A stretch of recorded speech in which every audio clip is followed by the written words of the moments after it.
Je suis en quelque sorte convaincu que nous n'y avons pas été, même s'il pense que c'est le cas. Je suis donc un peu hésitant à ce sujet. Puis-je te poser une autre question? Bien sûr, vas-y. Les gouvernements sont-ils là pour nous protéger ou pour leur propre bénéfice? Je pense que l'idée du gouvernement a changé depuis que le gouvernement a été promulgué. Je pense que maintenant, plutôt pour eux-mêmes. Je pense qu'historiquement, il y a eu une origine de protection, mais ce n'est pas là que nous en sommes. Eh bien, les gars, vous êtes complètement fous. Tu parles à trois personnes qui n'ont pas totalement confiance en le gouvernement. Laisse-moi te dire, il y a eu beaucoup d'épisodes où nous nous disons, peut-être faites attention avec ça. Très bien, génial, merci mec. Ouais, absolument. Alors, par où voulez-vous commencer? Je veux dire, pour mener l'émission, vous avez des questions? J'ai quelques questions à vous poser. Oui, nous avons beaucoup de questions. Pour établir une sorte de base de référence.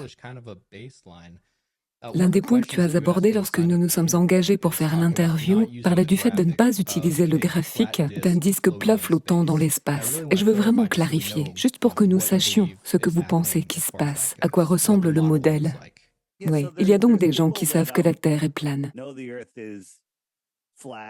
Et puis il y a des gens qui pensent que la Terre plane est la chose la plus stupide qui soit. Et ces gens pensent généralement que nous sommes une pizza flottant dans l'espace, que nous sommes la seule planète plate, ou alors toutes les planètes sont plates. Vous savez, aucun terraplaniste ne croit en quoi que ce soit de ce genre. Nous ne croyons pas aux planètes, nous ne croyons pas qu'il y ait un espace. Et si vous recherchez la Terre plane sur Google et cliquez sur Images, vous obtiendrez ce disque de Flat Earth Society, ce disque de planète, cette planète pizza, peu importe comment on veut l'appeler, avec l'eau tombant des bords. Ok? Personne ne croit ça. De grandes étendues d'eau au repos ont besoin d'être contenues. Testez-le vous-même. Il faut un contenant. Vous ne pouvez pas prendre de bain sans que les parois d'une baignoire entourent l'eau. Vous ne pouvez pas avoir un étang sans bord. Un lac est un plus gros étang. Qu'est-ce qui tient les océans du monde? Vous allez me dire la gravité. Mais qu'est-ce qui retient l'eau sur la sphère? Et la réponse est qu'elle est contenue dans le littoral qui s'étend autour de notre étang mondial. Et ce littoral s'appelle l'Antarctique. C'est la terre la plus haute du monde. Ok, alors le mur de glace, tu crois que le mur de glace est ce qui contient... Non, pas le mur de glace. C'est le rivage de glace. Ainsi l'Antarctique, le niveau de base moyen de l'Antarctique, est le plus élevé de tout autre continent. Donc si vous y réfléchissez, c'est le rivage de l'étang mondial. Et donc si vous aviez un mur de 3 mètres d'épaisseur, c'est un mur de 3 mètres d'épaisseur, c'est un joli mur. Vous avez un mur de 1,6 km d'épaisseur. C'est un mur très épais. Mais si vous avez un mur de plusieurs milliers de kilomètres, c'est un continent. Ce n'est pas un mur. C'est le littoral qui retient nos océans. D'où l'analogie que j'aime utiliser. Disons que nous allons au Kansas. C'est beau et c'est plat là-bas. Et il y a un lac au milieu du Kansas qui fait une centaine de kilomètres de diamètre. C'est un grand lac, non? Sur une centaine de kilomètres de diamètre, on ne peut même pas voir d'un bord à l'autre, ok? Et au centre du lac se trouve une grande montagne magnétique. C'est notre pôle Nord. Ainsi, où que vous soyez sur le lac, votre boussole pointe vers le centre du lac. C'est logique, non?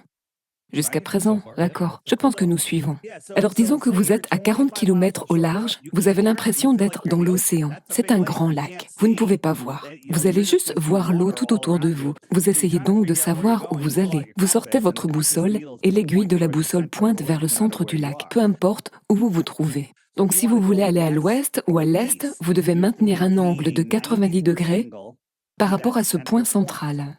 Donc vous ne pouvez voir aucune terre, vous ne pouvez rien voir. Il se peut que vous rencontriez des îles, mais vous continuez. Et si vous suivez ce cap 270 ouest ou 90 est, vous allez faire un grand cercle tout autour du centre et vous allez finir par revenir là d'où vous êtes parti. Est-ce que ceci fait de ce lac une sphère ou vous avez tout simplement fait le tour du lac, comme si vous faisiez le tour de votre quartier, d'accord? Ainsi l'est et l'ouest sont facilement circumnavigables et les gens le font tout le temps. Des milliards de personnes le font. Les gens quittent la Californie, vont au Japon, en Chine, font le tour du Royaume-Uni et reviennent directement à New York. Et Amelia Earhart, tous ces arrêts étaient dans un grand cercle à égale distance du centre, à peu près. Des milliards de personnes l'ont donc fait. C'est génial. La circumnavigation d'est en ouest fonctionne sur une terre plane. Et cela fonctionne sur un globe terrestre. Cela fonctionne de la même manière. Mais ce qui ne marche pas sur une terre plane, c'est si vous allez vers le sud. Parce que si vous allez vers le sud depuis l'Amérique du Sud, Santiago, vous devriez pouvoir traverser l'Antarctique et finir en Australie. Personne n'a jamais fait ça, jamais. Il y a quelques années, il y avait ce type qui allait viser le record du monde, le livre des Guinness des records, en étant la première personne à faire le tour du Sud. Et il a donc commencé dans la région du pôle Nord, soi-disant. Il est allé en Alaska, en Californie, à Hawaï et jusqu'à Santiago. Puis il est allé au pôle Sud et a fait demi-tour et est revenu au Brésil et a fait marche arrière par là. Donc en gros, il est littéralement parti vers le sud, puis il a fait demi-tour et est revenu. Et on s'est dit « Oh !» Et il répond « Eh bien, le temps était trop mauvais, nous ne pouvions pas continuer, alors nous avons emprunté cette voie. » En gros, il a juste fait demi-tour et est revenu. Guinness lui a donné le record du monde du tour du monde vers le sud. Est-ce bizarre? Un peu, ouais. Quel était le vol qu'il était censé effectuer et qui aurait soi-disant survolé l'Antarctique? De où à où?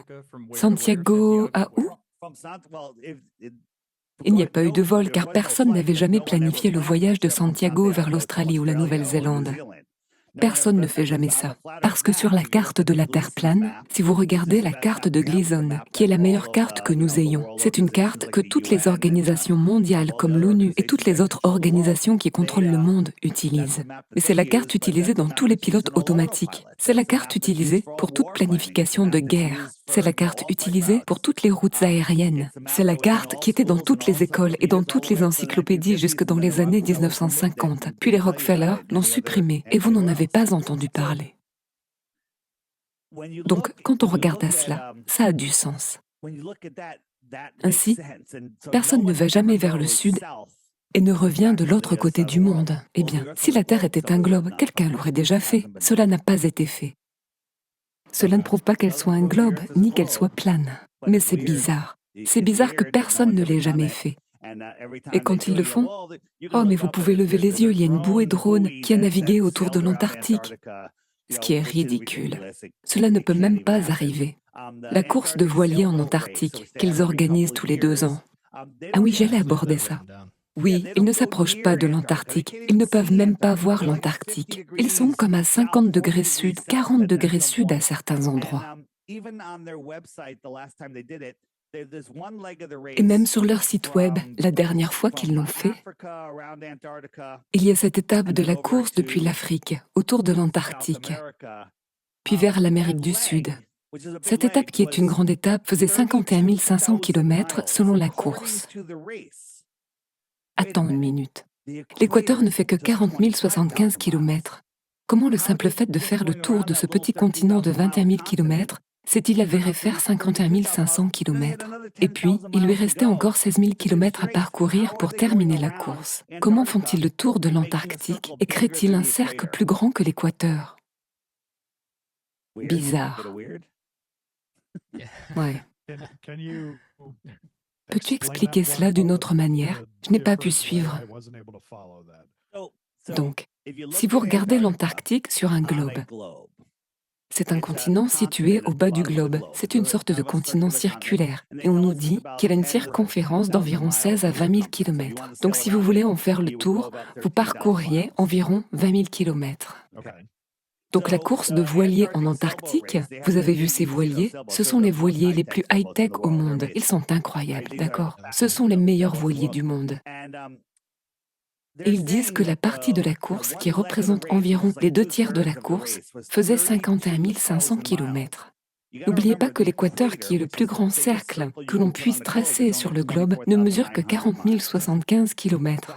Alors comment cette étape faisait-elle 51 500 km? L'autre chose est que lorsque vous êtes dans l'océan, vous ne savez pas la distance que vous faites. Parce que si vous n'êtes pas sur Terre, vous ne savez pas jusqu'où vous allez. Le seul moyen de connaître votre distance est en grande partie grâce au GPS, d'accord? Le GPS est géré par la NASA. Et donc, quand ils le regardent, ok, le voyage nous a pris 30 jours ou quoi que ce soit, je ne sais plus, c'était 30 jours ou 60 jours, peu importe. Et ils disent, ok, eh bien, à 50 degrés sud, la course aurait dû faire environ 29 000 km ou 32 000 km, peu importe. Alors ils prennent le temps divisé par la distance et ils trouvent et disent, eh bien, la vitesse moyenne était de 5 à 7 km/h. 5 à 7 km/h. Est-ce que ce sont des bateaux? Ces bateaux peuvent aller jusqu'à 75 km/h, 5 à 7 km/h.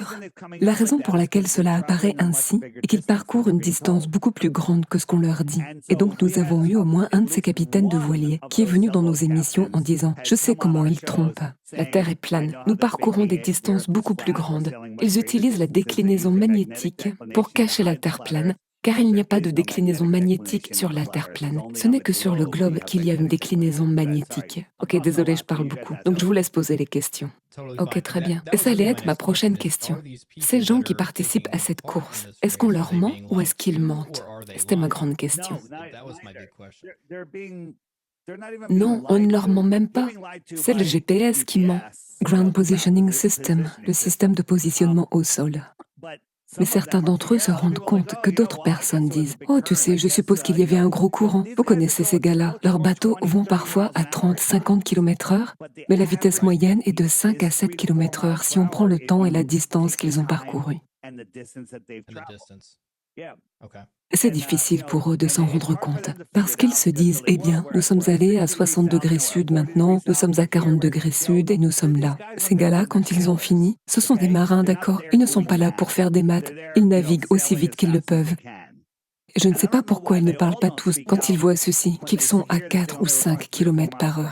Ils devraient tous le savoir. Ils devraient tous le savoir. Mais s'ils ne le font pas, c'est de l'ignorance délibérée. Mais quelques-uns d'entre eux se sont prononcés. Et j'ai une application, elle s'appelle l'application The Flat Earth, Sun, Moon and Zodiac Clock. Et dans la section foire aux questions sur la circumnavigation, vous pouvez y trouver cette vidéo, ainsi que d'autres vidéos que Google vous cache. Ok, ça a l'air bien. Mais puisque nous parlons de navigation, full disclosure, William est un pilote. Il a donc quelques questions sur les vols que je pense que nous devrions aborder maintenant, simplement parce que cela semble pertinent. Parlons de navigation. Oui, faisons-le. Donc tu parlais plutôt d'un vol depuis la Nouvelle-Zélande, depuis Santiago ou aller-retour ou autre. Dans un argument, je ne sais pas, tout le monde est différent, tout le monde a des arguments différents, et les gens croient des choses différentes, donc ce n'est peut-être pas ce que tu dis.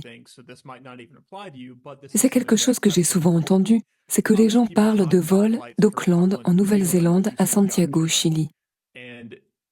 Et il y a différentes choses que j'ai vues. Certaines personnes ont affirmé qu'il y avait des vols sans escale entre la Nouvelle-Zélande et le Brésil. Et je me dis, eh bien, mais il y a un trajet sans escale entre la Nouvelle-Zélande et le Chili.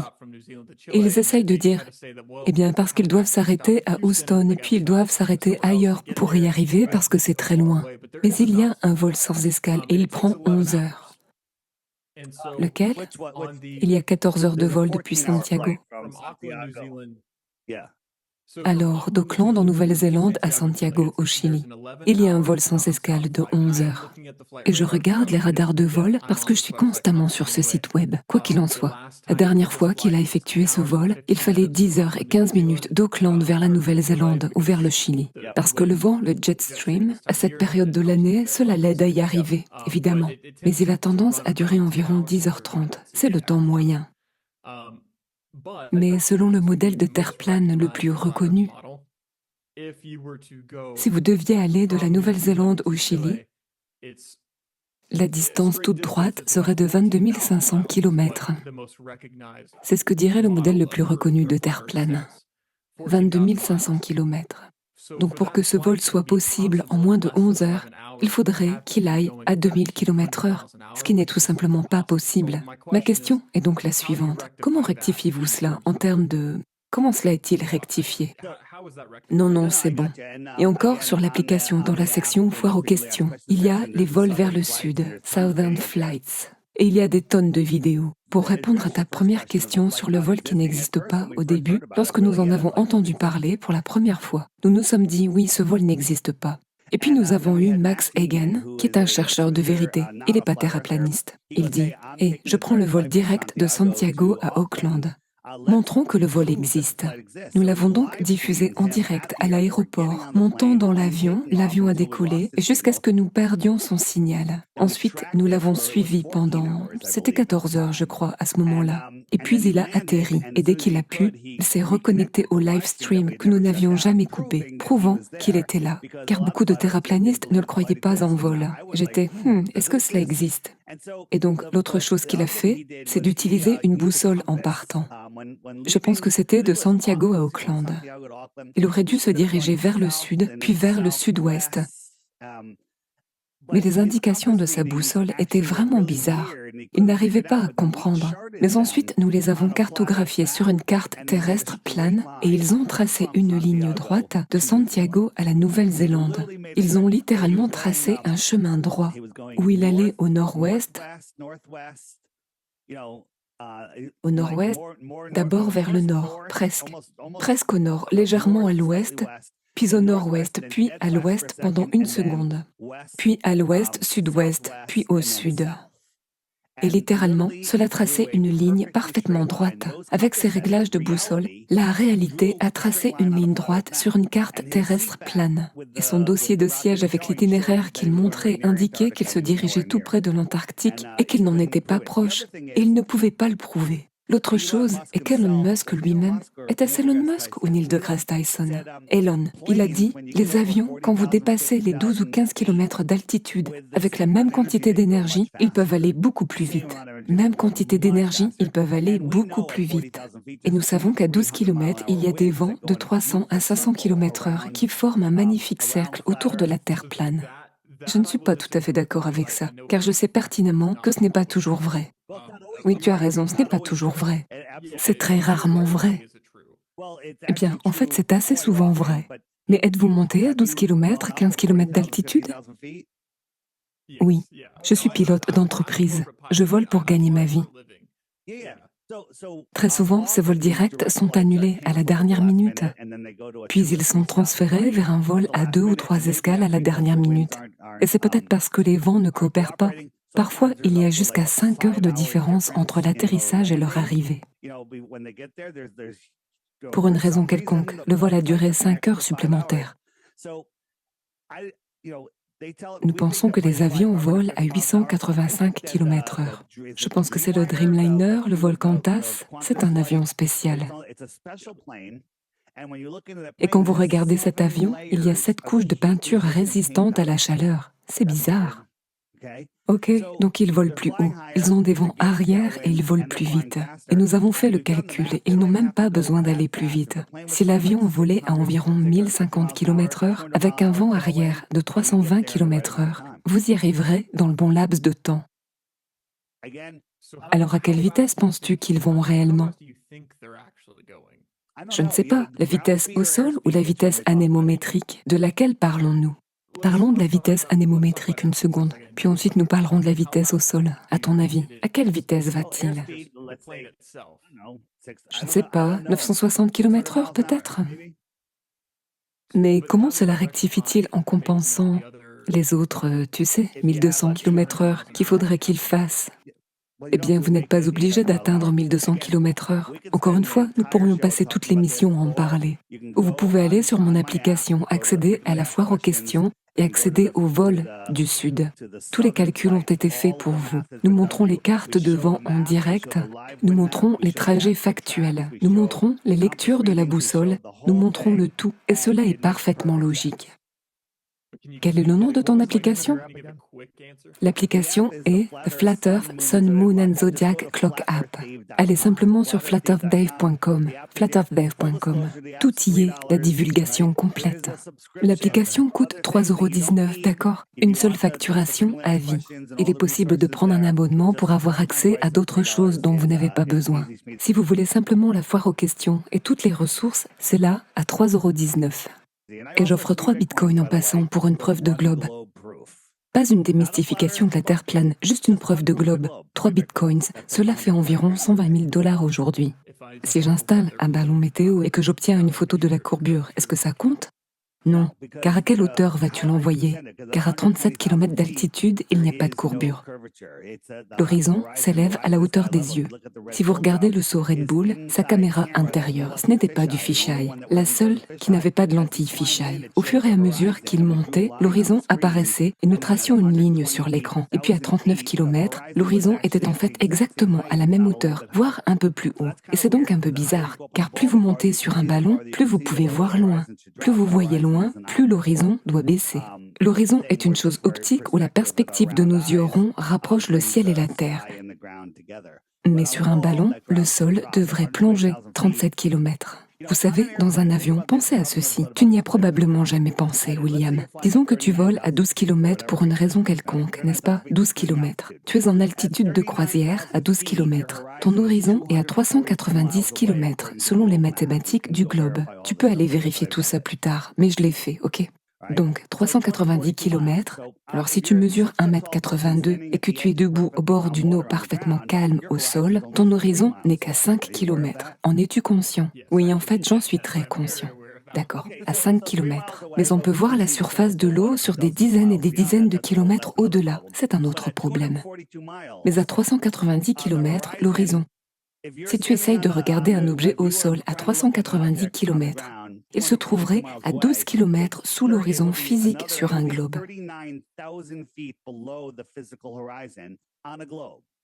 Donc si tu voles en avion à 12 km d'altitude, il se trouverait à 12 km sous l'horizon physique sur un globe. L'horizon devrait être à 24 km en dessous de toi. Mais tu peux regarder par la fenêtre de gauche, tu peux regarder par la fenêtre de droite, et tu peux voir cet horizon. Tu peux tracer une ligne droite entre les deux, et elle passera juste devant tes yeux, n'est-ce pas? Peut-être que tu le verrais un peu plus bas, à cause de l'épaisseur de l'atmosphère. Cela deviendrait juste du ciel, et tu ne pourrais vraiment pas voir le véritable horizon. Mais il devrait être à 24 km en dessous de toi. Et ce n'est pas le cas. C'est juste là, à hauteur des yeux ou à proximité du niveau des yeux, selon les jours. S'il y a une certaine épaisseur dans l'atmosphère, vous obtiendrez ceci. Quand l'atmosphère devient opaque, elle devient ciel. Ainsi, vous ne pouvez plus voir le véritable horizon. Il devient simplement le ciel. Et beaucoup de globeurs diront que c'est l'horizon. Non, ce n'est pas. Et maintenant, les antiterraplanistes se battent contre nous à tout moment. Ils admettent que même s'il existe un horizon physique, on ne peut jamais le voir. C'est un peu fou, non? Vous ne pouvez jamais voir l'horizon physique à 5 km? Genre, je vais dans l'ouest, je suis en Californie. Je regarde le coucher de soleil sur un océan calme. Et là où je le vois rejoindre l'océan, c'est à moins de 5 km lorsque je suis assis sur ma chaise de plage? Non, ce n'est pas le cas. C'est loin là-bas. On voit donc trop loin. Nous pouvons voir des montagnes à plus de 1100 km de distance, dont les sommets devraient se trouver à plus de 65 km sous la courbure. Nous pouvons tous les voir, ok? 1100 km. Au Kansas. Conduire d'un bout à l'autre du Kansas. Le montant du dénivelé est de 65 km. 65 km de dénivelé d'un bout à l'autre du Kansas. Si la Terre était un globe, où sont ces 65 km? Est-ce que tu peux m'aider? Que veux-tu dire? Si vous regardez, vous savez, j'aurais aimé avoir mes graphismes, mais peut-être ferons-nous une autre émission après celle-ci, une fois que j'aurai eu votre appétit, les gars. Peut-être que nous ferons une émission sur ma chaîne. Ce serait bien. Alors nous le ferons. Et je vais vous montrer tous ces graphiques. 65 km. Avez-vous vu un ballon à 67 km d'altitude? Comme c'est haut, c'est super haut. Et ceci fait seulement 32 km. Donc doubler cette hauteur. C'est la différence qu'il y a d'un bout à l'autre du Kansas. C'est la quantité de chute qu'il y a, d'accord? Genre l'élévation à différentes extrémités du Kansas? Eh bien non, non. Où que vous soyez sur le globe, vous êtes au sommet. Vous êtes toujours au sommet. Votre point de vue est « je suis au sommet du globe ». Donc si vous conduisez jusqu'à l'autre extrémité du Kansas, l'autre extrémité, le Kansas se trouverait à 65 km en dessous de la tangente de vos pieds à l'endroit où vous avez commencé. Si tu es sur un ballon et que tu es debout, en partant de toi, la courbure fait son dénivelé, d'accord? Donc d'un bout à l'autre de la région, il y a 65 km de dénivelé. Voici le truc. Que dis-tu de ça? Et si le gouvernement vous disait que la Terre était plane et stationnaire? Et toutes vos observations, eh bien, regardez ce lac, c'est parfaitement calme, il reflète cette montagne, il n'y a pas de distorsion, d'accord? Et la Terre est plane, c'est contenu. Eh bien, une haute pression à côté d'un vide n'a aucun sens pour moi parce que nous sommes contenus. Et puis des gars sont venus et ont dit non, non, non, non. La Terre tourne à 1600 km/h. Elle tourne à 66 600 miles à l'heure. Elle poursuit le Soleil à 800 000 km/h et se déplace latéralement à 3,2 millions de km/h. Mais tu ne peux pas le sentir, d'accord? Nous filons dans l'espace. Toutes les autres étoiles de notre galaxie se déplacent dans chacune de leur propre direction. 80% d'entre elles sont des étoiles binaires. Elles font donc toutes leur propre orbite les unes autour des autres. Mais pour une raison quelconque, il n'y a jamais de parallaxe et aucune étoile n'a jamais croisé le chemin d'une autre dans l'histoire. D'accord? Lorsque vous conduisez sur la route en regardant des arbres et tout change de position à cause de la parallaxe. Les choses les plus proches avancent plus vite, plus loin, les choses avancent plus lentement. Jamais deux étoiles ne se sont croisées l'une l'autre. Jamais, même si nous parcourons 300 millions de kilomètres d'un côté à l'autre côté du Soleil tous les 6 mois et que nous parcourons 6 milliards 4 de kilomètres par an pour ne jamais revenir là où nous étions avant, d'une manière ou d'une autre, aucune étoile ne change jamais. Et ils s'en sortent sans problème. C'est quelque chose d'étrange. De temps en temps, d'y réfléchir, c'est très intéressant. Eh bien, j'ai une suite à cela. Quand nous parlons du modèle de Terre plane et du modèle de Gleason, vous dites que vous ne croyez pas qu'il existe des planètes et que vous ne croyez pas qu'il y ait des étoiles. Que voyons-nous lorsque nous voyons les étoiles? Oui, bien, parlons-en. Alors, il était une fois, il n'y avait rien, et tout a explosé et devenu tout. Et puis toute la matière sortie de rien s'est transformée en boule parfaitement rocheuse. Et puis tous les gaz d'hélium et d'hydrogène ont décidé de s'effondrer sur eux-mêmes, plutôt que de se dilater et de remplir violemment l'espace disponible, comme ils le font toujours dans tout ce que l'on expérimente. Mais elles ont décidé de s'effondrer sur elles-mêmes et de former ces boules de gaz géantes, à l'intérieur d'un vide. Il y a tellement de problèmes avec ça, c'est fou. Je suis d'accord avec toi, ouais. Nous avons donc un vide à côté de notre atmosphère à haute pression sans conteneur. Comment ça se passe? Eh bien, la gravité est votre seule réponse. Cette gravité retient l'air vers le bas, d'accord? Mais je peux prendre une boîte, imaginons, de 60 cm3 et que nous en aspirons tout l'air. Donc j'ai essentiellement un vide à pression nulle. Pas un vide d'aspiration. Il n'y a pas de pression et j'ai une valve sur cette boîte. Et partout où je me trouve, au sommet d'une montagne, dans une montgolfière, au niveau de la mer, peu importe où je me trouve. Si j'ouvre cette valve, que va-t-il se passer? L'air va s'engouffrer violemment à l'intérieur. Cela va violemment remplir l'espace disponible. Je peux donc prendre une paille et boire l'eau et aspirer l'air avec la basse pression, la faible différence de basse pression de ma bouche et de mes poumons. Comment se fait-il que la gravité ne retient pas cet air? Comment se fait-il que le vide de l'espace, que nous ne pouvons même pas recréer ici sur Terre, n'aspire pas tout l'air de la Terre? Et la seule réponse que vous pourriez avoir est, eh bien, il y a un gradient et il monte et il s'amenuise de plus en plus jusqu'à ce qu'il n'y ait plus d'atmosphère. Mais ce n'est pas vrai. Ce n'est absolument pas vrai. Oui, il y a un dégradé. Et si vous regardez un réservoir de propane, prenez une demi-bouteille de propane. Et c'est épais en bas. Il y a un gaz plus épais au milieu, puis c'est un gaz plus léger en haut, et c'est juste parce que tout est contenu. Mais faites un trou là-dedans, n'importe où, tout ce propane va disparaître. Le gaz a besoin d'un conteneur. Vous ne pouvez pas avoir de pression d'air, de pression de gaz sans conteneur scellé. Nous sommes donc dans une sorte de conteneur. Donc pour en revenir à ce que sont les étoiles et les planètes, vous devez comprendre qu'il y a plusieurs choses. Et je veux parler de quelque chose, mais sans court-circuiter les gens. La loi du carré inverse de la lumière. Avez-vous déjà étudié cela? C'est très facile. J'ai déjà examiné la question, je n'en ai pas une grande compréhension. C'est très facile. Disons que tu sors et que tu allumes tes feux de route sur ta voiture et que tu places ton visage à 5 cm devant. Ça va te faire mal aux yeux, n'est-ce pas? Mais si tu recules de 3 mètres, ce n'est pas si grave. Tu recules de 6 mètres, c'est encore mieux. Tu recules de 12 mètres. C'est comme si, ok, je pourrais le regarder maintenant. Tu recules de 25 mètres. Et cela devient de plus en plus faible et de plus en plus petit. Et c'est la loi du carré inverse qui dit, chaque fois que tu doubles la distance de quelque chose, cela représente un quart de la taille ou un quart de la luminosité et vice-versa. À mesure que tu t'en rapproches et qu'à chaque fois tu divises la distance par 2, c'est 4 fois plus lumineux. Alors, supposons que le Soleil soit une balle de yoga, ok? Une balle de yoga d'environ 1,20 m de diamètre. Et la Terre est une bille, d'accord? C'est le rapport de taille. Alors disons que tu te tiens au sommet de cette bille. Ou plutôt, disons que tu te tiens au sommet de la Terre et que le Soleil est à 1 kilomètre au-dessus de ta tête à midi. Nous déplaçons le Soleil à 1 kilomètre au-dessus de ta tête. Donc tu te tiens vraiment debout sur cette bille et la balle de yoga est à une fraction de millimètre au-dessus de toi, d'accord? Juste à titre de comparaison. Alors tu lèves les yeux, le ciel tout entier et la balle de yoga. Le ciel tout entier, si le Soleil fait 300 000 kilomètres de diamètre, ok, s'il était à 1 kilomètre au-dessus de toi, le ciel tout entier serait le Soleil. Alors, comment on le rend plus petit? Eh bien, on lui fait prendre de la distance. Alors, on l'éloigne de 150 millions de kilomètres et il devient de la taille d'une pièce de monnaie tenue à bout de bras. Donc, si nous doublons cette distance, dans quelle mesure sera-t-il plus petit? La réponse est qu'il serait un quart de la taille. Alors maintenant, c'est la taille d'un stylo tenu à bout de bras. Si nous doublons la distance encore, il sera 4 fois plus petit et il sera proche de la taille d'une étoile, d'accord? Doublons encore, c'est donc 8 fois plus loin et on dira que c'est sacrément petit.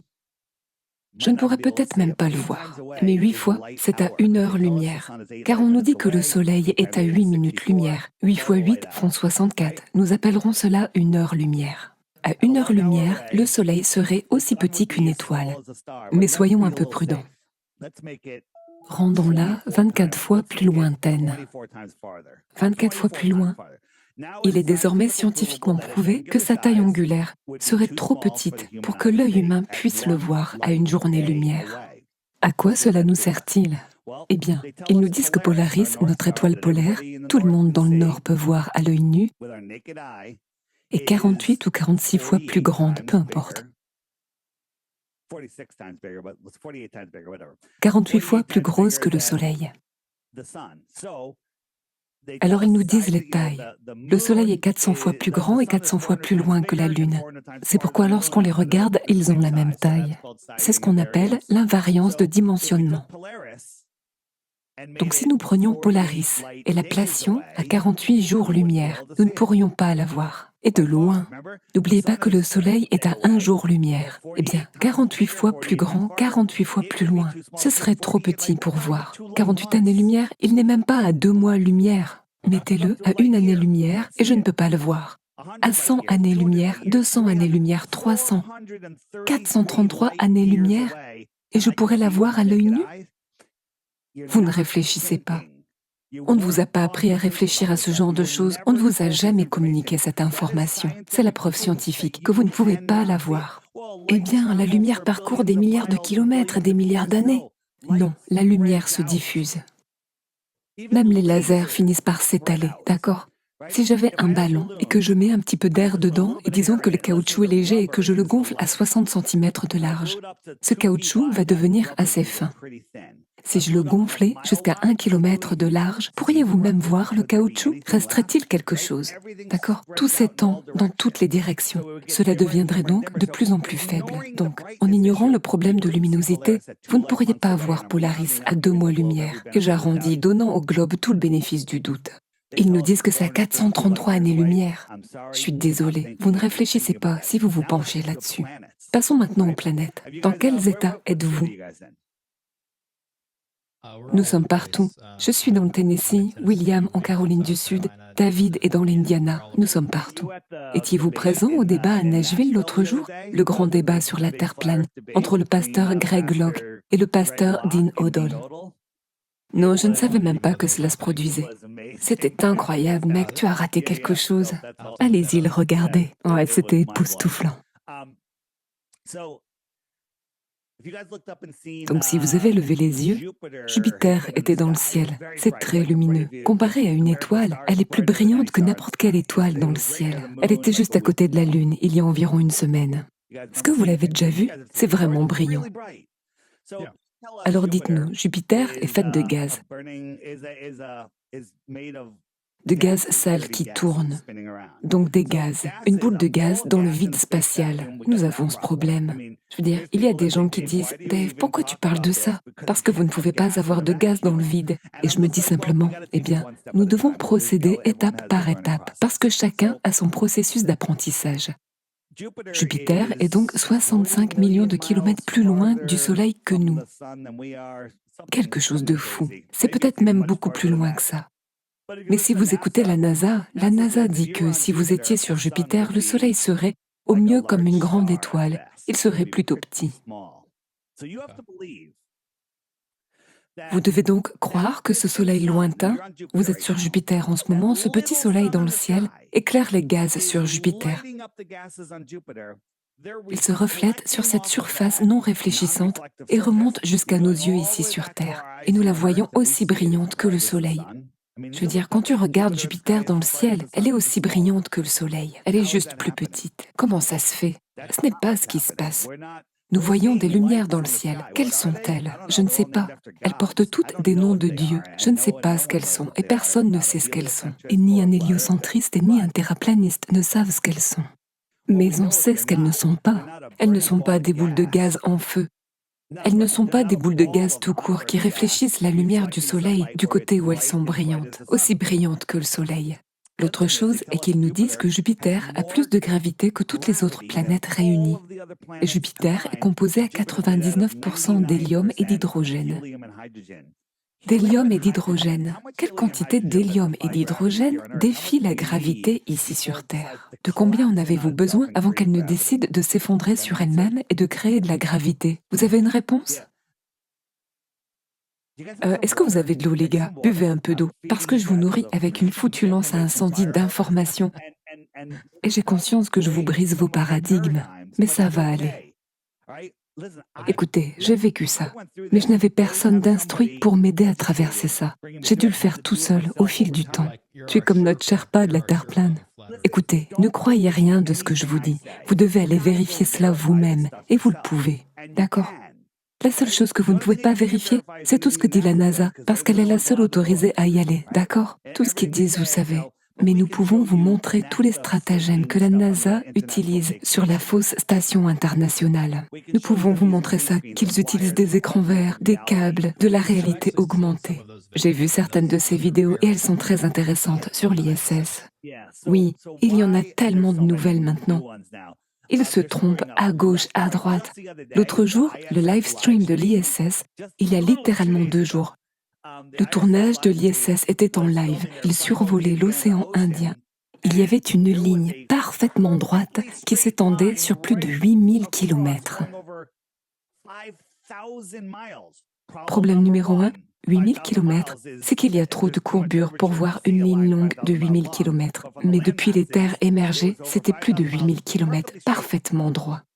Et puis on voyait les nuages, littéralement, comme 2 sortes de nuages différents. Cela ne s'assemblait même pas comme une pièce de puzzle. Il y a eu un problème de traitement. C'est censé être une diffusion en direct depuis l'ISS. Comme une erreur d'image générée par ordinateur. Oui, parce que ce qu'ils font, c'est qu'ils enroulent autour de la sphère les images de la Terre à haute altitude depuis un avion pour la faire ressembler à la station spatiale. Et ils ont foiré les coutures. Je comprends, ok. Le nombre d'erreurs qu'ils commettent. Eh bien, pourquoi la NASA s'en soucierait-elle? Et qu'en est-il des autres agences spatiales de tous les autres pays? Pourquoi ils ne nous disent pas? Ils sont tous dans le même bateau, d'accord? Les pays sont un mythe. Qu'est-ce qu'un pays? Un pays est une croyance, c'est une croyance. Nous pensons que nous avons eu une guerre froide. Personne n'est mort. 40 ans de guerre froide. Aussi longue soit-elle, personne n'est mort. Pas de bataille, rien. Juste une guerre froide. Alors la NASA et toutes les autres agences spatiales impliquées dans ce projet, ainsi que les gouvernements du monde entier. Quel est le but ici? Je comprends qu'il y ait des mensonges et que nous savons que le gouvernement ment, mais cela arrive tout le temps. Mais qu'est-ce qui précisément, dans ce mensonge, les aide à nous contrôler ou à cacher quelque chose? Que cache-t-il? Il cache l'énergie libre, il cache plus de terre, il cache Dieu, il cache plus de ressources. Il cache votre vraie divinité. Il cache beaucoup de choses. Donc si vous aviez quelque chose de la taille d'un rouleau de pièces de monnaie qui chaufferait et climatiserait votre maison et ferait fonctionner votre voiture toute votre vie, cela changerait-il quelque chose? Absolument. Vous disposez désormais d'une puissance illimitée, d'une énergie gratuite, propre, et vous n'avez pas à payer pour cela. Vous pourriez quitter votre emploi et commencer à jardiner. Vous savez quoi? Je peux faire beaucoup de choses. Je pourrais voyager et je pourrais faire des choses. Il y a plus de 100 ans, il existait des dirigeables de la taille d'un bateau de croisière, pouvant accueillir des milliers de personnes. Vous n'avez pas appris cela à l'école, n'est-ce pas? Cela fait le tour du monde, des milliers de personnes sur un dirigeable.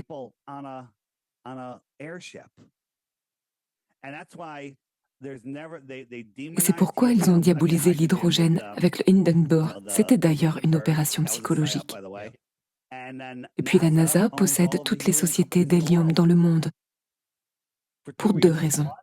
Donc on ne peut pas en avoir assez pour construire un dirigeable, et 2, parce qu'elle en utilise une grande partie pour faire flotter leurs objets dans le ciel et vous faire croire que leurs fusées vont dans l'espace.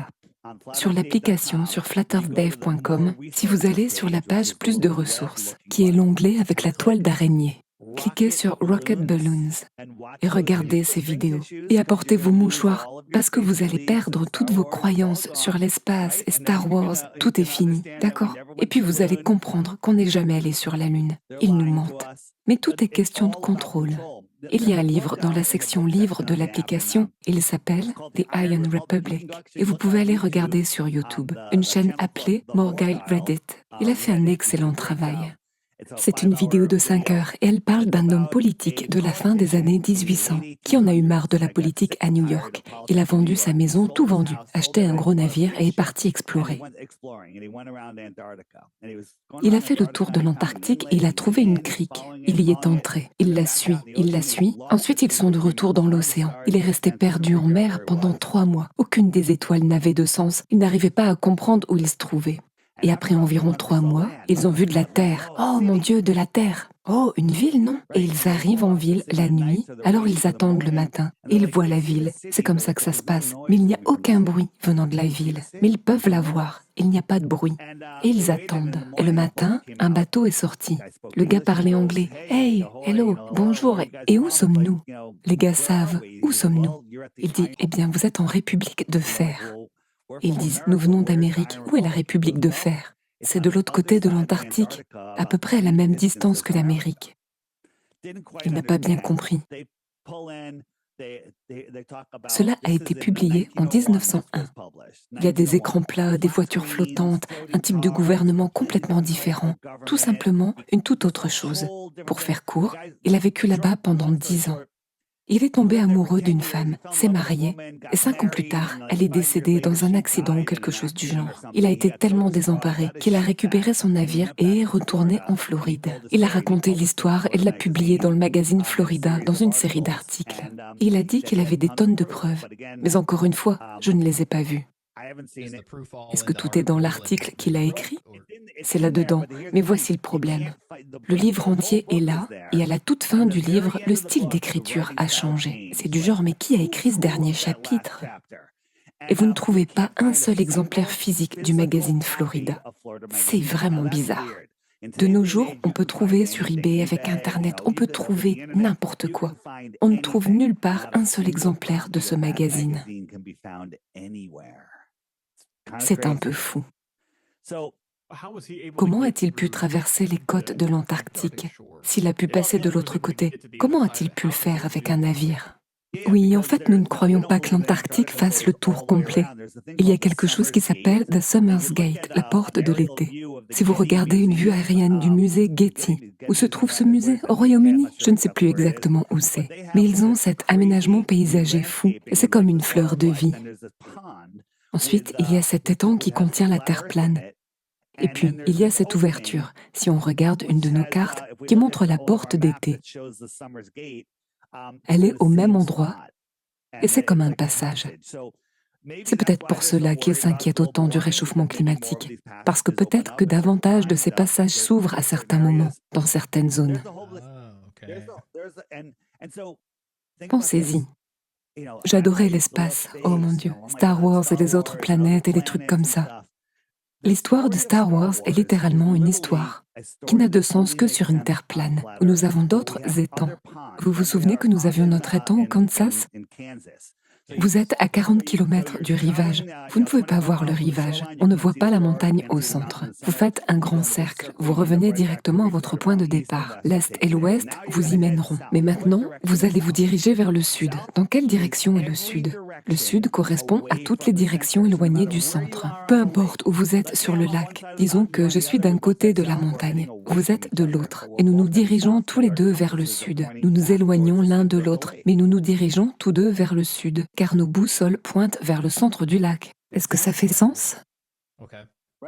Il y a donc un arbre au milieu de la cour, et je suis d'un côté de l'arbre, et toi de l'autre. Et cet arbre est le pôle Nord. Nos boussoles vont pointer vers cet arbre. Si nous commençons tous les deux à marcher vers le sud, nous nous éloignerons l'un de l'autre. Alors que se passe-t-il? Vous naviguez et tout d'un coup, il y a un rivage. Et vous arrivez au rivage. Le rivage est plus haut que l'eau, n'est-ce pas? Il retient l'eau, il contient l'eau, à l'instar de l'Antarctique. Vous remontez votre bateau, vous sortez de l'eau. Vous ne tombez pas du bord du lac. Vous êtes maintenant sur la terre ferme. Et maintenant, vous commencez à vous éloigner du lac. Maintenant, n'oubliez pas, ceci est une plus petite terre. Donc, à 1 kilomètre, on ne voit même pas le lac à 1 kilomètre, ok? Vous êtes à 1 kilomètre, vous regardez en arrière. Où est le lac? À 10 kilomètres, on ne voit rien. À 20 kilomètres, on arrive à un autre lac. C'est quoi cet autre lac? Montez sur un bateau là-bas et vous y allez. Il y a d'autres îles là-bas, d'autres continents dans ce lac. Permettez-moi de préciser ce qui suit. Nous ne savons pas ce qu'il y a au-delà des côtes de l'Antarctique, car les explorations indépendantes n'y sont pas autorisées. À la fin des années 1950, l'amiral Byrd a fait la mission High Jump. C'est bizarre, High Jump. Il s'agit d'aller plus haut. Et il a dit, en quittant Little America, qui est une base en Antarctique, traversant le pôle Sud, il y a de la terre, plus de terre. Il y a une autre étendue de terre plus grande que les États-Unis, assez grande, remplie de ressources, sur lesquelles aucun humain n'a jamais mis les pieds. Eh bien, regardez ça. Sur un globe, ce serait situé entre l'Afrique et l'Australie. Pensez-vous qu'on remarquerait quelque chose de la taille des États-Unis? Je pense que oui, probablement. Mais sur une terre plane, cela pourrait simplement être un autre continent de l'autre côté de l'Antarctique, là-bas. Il y a tellement de choses dans toutes les explorations en Antarctique qui montrent qu'il s'agit d'une circonférence beaucoup plus grande que l'équateur.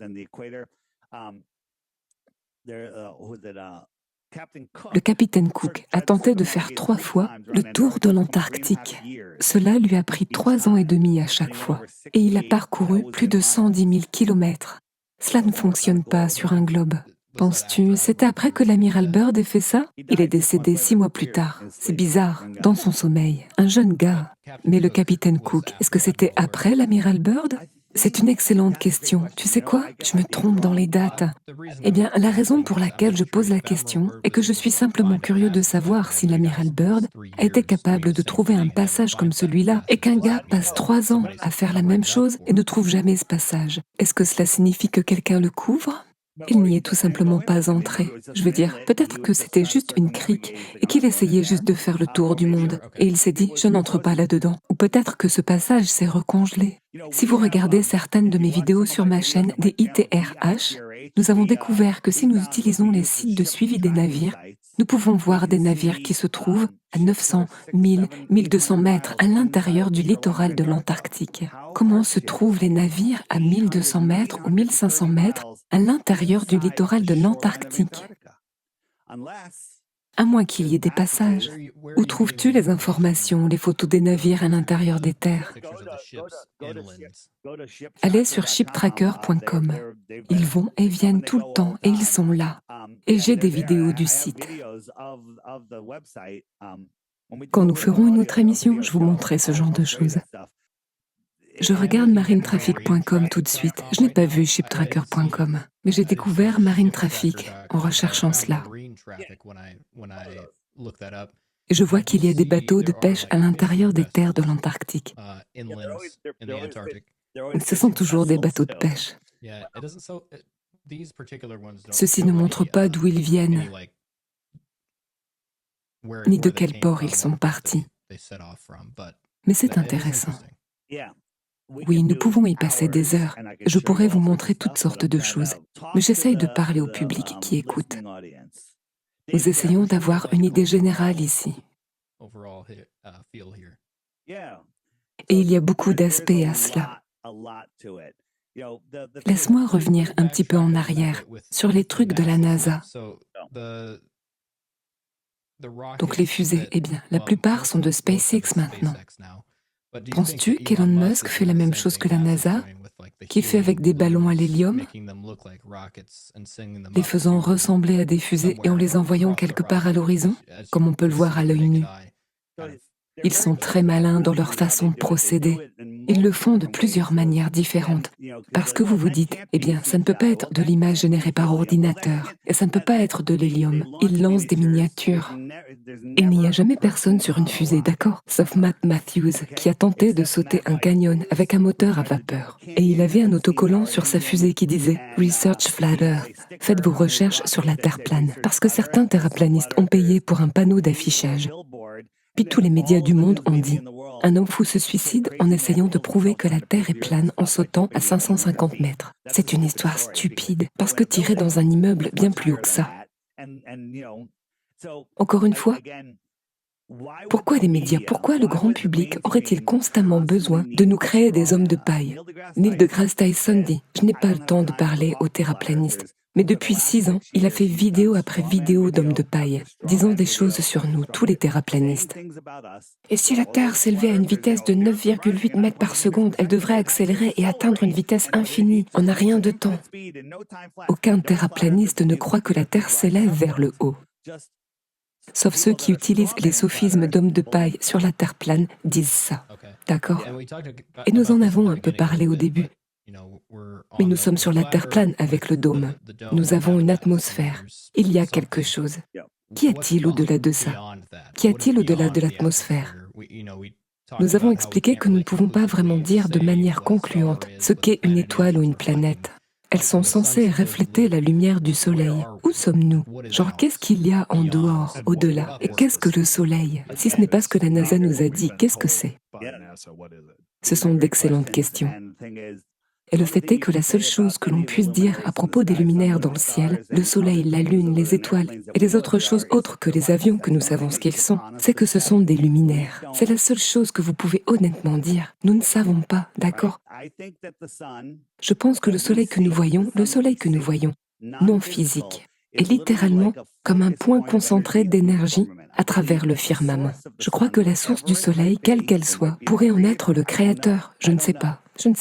Mais nous n'avons pas besoin de spéculer sur ce qui se trouve au-dessus, l'endroit que nous pouvons atteindre, ou sur ce qu'il y a au-delà d'où nous sommes autorisés à aller pour prouver que la Terre est plane.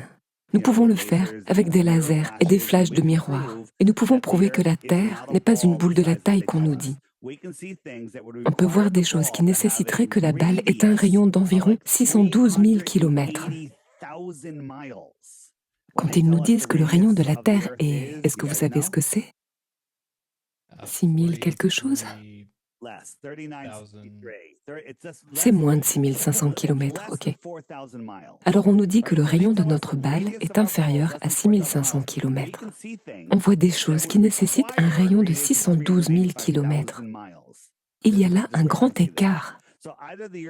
Donc soit la Terre est 100 ou 1000 fois plus grande que ce qu'on nous le dit, soit elle est plane.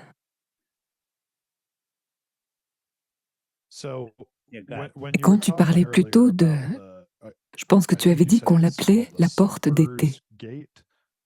Comme des endroits qui s'ouvrent autour des côtes de l'Antarctique. Peut-être. Nous ne savons pas. Nous n'avons pas le droit d'y aller. C'est quelque chose dont il faut parler, oui. Donc si j'ai bien compris, ce que tu disais au début, c'est que l'eau a besoin d'un conteneur et que la côte antarctique entoure la Terre. Est-il correct de penser ainsi? Pas à 100%. Je pense que l'étang dans lequel nous nous trouvons est beaucoup plus grand. Je pense que nous sommes enfermés dans notre prison de 60 degrés sud. Je ne sais même pas si l'Antarctique fait tout notre tour. Personne ne me l'a jamais prouvé. Je n'y suis pas allée. Je ne crois pas que... Tu dis, ce n'est pas nécessairement le bord du conteneur, mais que c'est le plus loin que nous connaissons. Nous ne sommes pas autorisés à aller plus loin. Peut-être que le bord du conteneur est 1000 kilomètres plus loin. C'est là qu'il cache les autres continents et les technologies. Il existe peut-être d'autres étangs, ou peut-être que d'autres continents se cachent ici sur notre Terre. Saviez-vous que le Japon a découvert cette année 7000 nouvelles îles dont il ignorait l'existence auparavant? N'est-ce pas incroyable? Non, je ne savais pas. Maintenant, c'est juste ici. C'est un peu plus au sud. Il y a des choses ici que nous ne connaissons même pas. Alors qu'y a-t-il dans les océans extérieurs du Sud? L'océan austral, c'est-à-dire toutes les terres situées au-delà du 60e degré sud, est plus grand que tout le reste des océans réunis. Nous ne savons pas ce qu'il y a là-bas. Ils ne nous le disent pas. Quand on veut aller en Antarctique, il y a 100 compagnies différentes, toutes dirigées par la même compagnie. Il s'agit donc en réalité d'une entreprise prétendant être une centaine d'entreprises, qui veut vous surfacturer et qui vous emmènera dans ce petit bout au-delà de Santiago, sur une petite île qui est une île géante appelée l'île Rothschild, ou l'île de la déception. Lequel choisis-tu? Et vous ne pourrez jamais vous approcher du littoral de l'Antarctique. Il n'y a pas d'exploration indépendante de l'Antarctique. Et qu'en est-il de Monsieur Beast? Il y est allé? Je ne sais même pas qui est Monsieur Beast. Mais il devait y aller. Ils étaient censés aller explorer le Sud. Mais les scientifiques ont tous attrapé le Covid. Et ils ont dû l'annuler.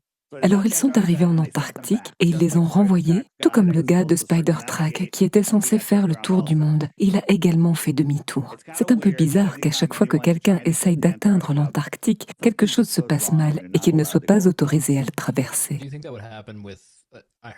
J'ai en fait écouté plusieurs épisodes de ton podcast. Il y a un pilote, je pense que William connaît le nom, qui propose un vol si quelqu'un l'accepte. Kelsey, la fraude, et nous l'avons accepté, et il a reculé. Et il l'a fait, c'était ma question. Que s'est-il passé avec cette situation? Alors il a dit, « Oh, je vais vous y emmener moi-même.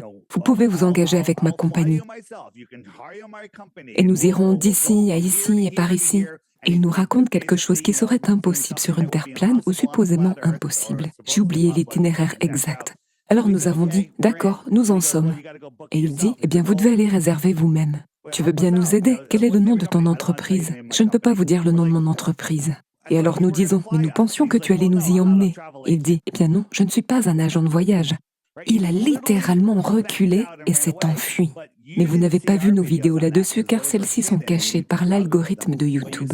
Mais si vous fouillez dans la terre plane, il apparaîtra. Donc, sur mon application, sur la page Plus de ressources, More Resources, il y a un onglet Debunking the Debunkers. Et il y a toute une section sur Kelsey là-dedans et tout ça. Toutes nos conversations, nos emails, tout avec lui et vous montrant qu'il vient de faire une fausse déclaration et qu'il a été poussé par l'algorithme.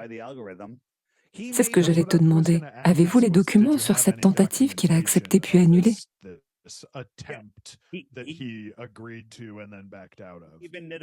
Nous avons même fait une vidéo là-dessus. Et nous avons des clips, une vidéo de lui qui parle. Il a littéralement changé l'histoire. Puis nous l'avons pris, puis nous avons dit ce qu'il a dit. Et puis nous avons pris sa vidéo originale, et genre c'est ce qu'il a vraiment dit. Et nous l'avons littéralement documenté pour vous. Nous avons donc fait tout le travail pour vous. Nous avons fait toutes les expériences. Vous savez, faire les expériences pour la Terre plane n'est pas facile. Les globers crieront « la réfraction, la réfraction ». Alors on sort la nuit sur un lac gelé pour faire des tests sur 12 kilomètres. Il faut des radios, il faut des lumières, des lasers. Vous avez besoin de caméras. Les doigts de tout le monde sont gelés. Nous avons fait tout ça pour vous et nous l'avons documenté. Nous l'avons fait pour vous. Tout est disponible, mais Google vous cachera toutes ces vidéos. Vous recherchez la Terre plane sur Google, David Weiss, Flat Earth Dave, vous allez avoir toutes les vidéos de propagande qui n'ont rien à voir avec moi. Vous allez obtenir tout ce qui est poussé et qu'ils veulent que vous regardiez, et puis dont vous rirez et vous ne regarderez plus jamais rien sur la Terre plane, parce que la Terre plane vous débranche de la matrice. La matrice est une prison pour votre esprit. Et lorsque vous êtes piégé dans cette prison, votre esprit n'envoie pas les pensées et la compréhension de l'endroit où vous vivez, cette véritable création. Vos pensées créent votre réalité. Ils ne veulent pas que vous sachiez, que vous y croyez ou non. C'est votre problème. Ce n'est pas une croyance. Regardez votre vie. Tout ce que vous avez créé relève de votre responsabilité. Tout, c'est toute votre responsabilité. Je voulais parler de ça. Je suis sûre que tu connais. Je suis sûre que tu en as déjà longuement parlé. Et je n'ai pas entendu ton point de vue là-dessus. Le documentaire Netflix qu'ils ont réalisé dans lequel ils ont fait l'expérience Behind the Curve. Alors, dans l'onglet Debunking the Debunkers, la première vidéo est une vidéo de 4 minutes expliquant pourquoi ce n'était qu'une frappe. Ok, parlons des deux choses qui se sont simplement produites à ce moment-là. L'une d'entre elles était que Jaron faisait le laser. Nous avons eu une belle expérience. Nous étions à côté d'un canal parce que le niveau du canal nous donnait notre niveau. Et nous avions 3 feuilles de contreplaqué espacées de 2,5 km environ. Donc il y a environ 5 km. Et elles avaient un trou exactement à la même hauteur en fonction du niveau de l'eau. Et si nous pouvions projeter un laser sur les 3, la Terre serait plane. Sinon, si la Terre est un globe, celui du milieu devrait être plus haut que les 2 autres, n'est-ce pas? Car la Terre est un globe. Eh bien, le laser se répand et nous avions un laser très puissant. Et nous avions un condenseur dessus, et nous l'avons allumé. Avant même que nous puissions faire des expériences, le condenseur a fondu et le laser s'est cassé. Alors on se dit, bon, on y est, il y a tout l'équipement et tout. Et donc nous nous sommes dit, eh bien, on va tenir une lumière. Et nous avons allumé une lumière, et le gars a dit, je ne peux pas la voir. Puis ils ont dit, tenez-la plus haute. Il l'a levée. Alors quand je tiens une lampe près de mon visage et que je la lève, à quelle hauteur est-elle? 60, 90 centimètres? Eh bien, il faudrait qu'il fasse 8 mètres pour qu'il la voie. J'ai oublié le nombre exact, mais c'était comme 8 mètres, 5 mètres, peu importe. Mais il l'a tenue et il dit « Oh, je peux la voir !» Et Jaron était comme « Intéressant, parce que c'est intéressant, c'est intéressant. » Coupé, c'est le clip qui a beaucoup circulé. C'est là qu'ils l'ont coupé. Et puis il l'a redescendu et il dit « Oh, je peux la revoir !» Ce qui prouve en quelque sorte que la Terre est plane, car il pouvait la revoir. Mais tout le monde était comme « Oh, il y a trop de facteurs ». Tous les terraplanistes étaient là. Nous ne considérions pas cela comme une victoire. Et tout le monde est parti. Il y avait trop de choses. Et ce qui s'est passé la première fois, c'est qu'il y avait une branche d'arbre qui soufflait, et elle gênait. Puis on l'a fait tomber, et ensuite on pouvait voir. Mais ils ont coupé ça de la vidéo. Et toutes ces expériences avec tous les gens, les radios, l'heure, les téléphones et tout, c'est difficile parce qu'il faut ensuite filmer. Eh bien, ces gens qui faisaient cette pièce et qui juraient que ce serait bien, ils disent que nous viendrons filmer l'expérience. Et quand on leur demande « Voulez-vous nous donner les images ?» Ah oui, absolument. Et ils ne nous ont jamais donné les images parce que s'ils le faisaient, nous pourrions montrer qu'ils mentent. L'autre chose dans ce documentaire était un gyroscope laser en anneau. Une pièce technique très compliquée. Et en gros, ce gyroscope est censé mesurer si quelque chose tourne. Et il mesure environ 15 degrés par heure. Alors Bob, et il était sur micro, il dit « Ouais, nous ferions mieux de ne pas en informer les globistes parce qu'ils vont se déchaîner. » Et ils l'ont utilisé dans la vidéo. Et la raison était que, oui, il y avait une rotation de 15 degrés, mais cela ne déterminait pas ce qui tournait. Était-ce la Terre ou était-ce l'éther, le ciel? Nous avons donc imaginé notre expérience. Nous l'avons pris à la même latitude jusqu'au sommet. Je pense que c'était le pic de Pike ou une montagne. Et il a tourné à une vitesse différente. Si vous comprenez l'expérience, cela prouve à 100% que c'est l'éther qui bougeait et non la Terre. 100% que ça le prouve. Mais ils ne l'ont pas dit dans le film. Nous avons fait des tonnes de vidéos dessus. Vous ne les trouverez pas à moins de savoir exactement où les chercher. Mais vous pouvez les trouver sur mon application flatterdev.com. Accédez à la section Debunking the Debunkers et vous verrez. Encore une fois, voici le problème. J'habite dans le Connecticut. Où est-ce que j'habite?